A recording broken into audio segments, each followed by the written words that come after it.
অনেকক্ষণ ধরে বসে থাকার পর এবার দাঁড়াতে হবে লাইনে।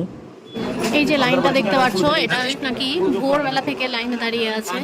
অনেকেই পুজো দিল না, চলে গেল, কারণ অনেকের ফ্লাইটের টাইম হয়ে গেছে। আর আমাদের লাইন এখন এই দেখো অনেকটা লাইন আছে, অনেকক্ষণ বসেছিলাম, তারপরে এই যে লাইনে দাঁড়িয়ে আছি, জানি না আমাদেরও কখন হবে। এই দেখো লাইন, এই যে ওই পাশে একটা লাইন, এই পাশে একটা লাইন, আর এখানে কিন্তু এসি এবং ফ্যান দুটোরই ব্যবস্থা করা আছে।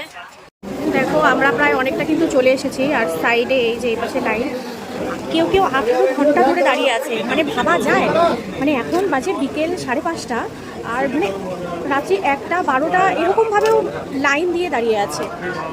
স্টিল আমরা সকাল থেকে যে না খেয়ে এসেছি, মানে একদম মনে হচ্ছে না। পুরিয়াও কিন্তু ভাত খায়নি, জাস্ট একটুখানি পাস্তা খেয়ে আছে, আর সকালে একটুখানি খেয়েছে। মানে মায়ের একটা বিশেষ বলে না যে মায়ের একটা শক্তি আলাদা, যার জন্য আমরা এভাবে আসতে পারলাম, আর দর্শনটাও হয়তো মায়ের ভালো মতন করতে পারবো। আর খুব খারাপ লাগছে ওই পাশে লাইনটা দেখে, যারা নাকি রাত্রি 12টা থেকে 1টা অবধি, মানে তখন থেকে দাঁড়িয়ে এখনো আজকে বিকেলে 5:30 অবধি দাঁড়িয়ে আছে, এখনো দর্শন করতে পারিনি। মানে মানুষের কতটা ইচ্ছা বলো যে মাকে দেখার। সত্যি মানে ঠাকুর যে আছে এটা সত্যিই, মানে আমি তো মনে প্রাণে ভীষণ বিশ্বাস করি। অবশেষে আমরা কিন্তু মায়ের মূল গর্ভগৃহের সামনে বসে আছি। এবারে কিন্তু আমরা ঢুকে যাব মন্দিরে। সঙ্গে থেকে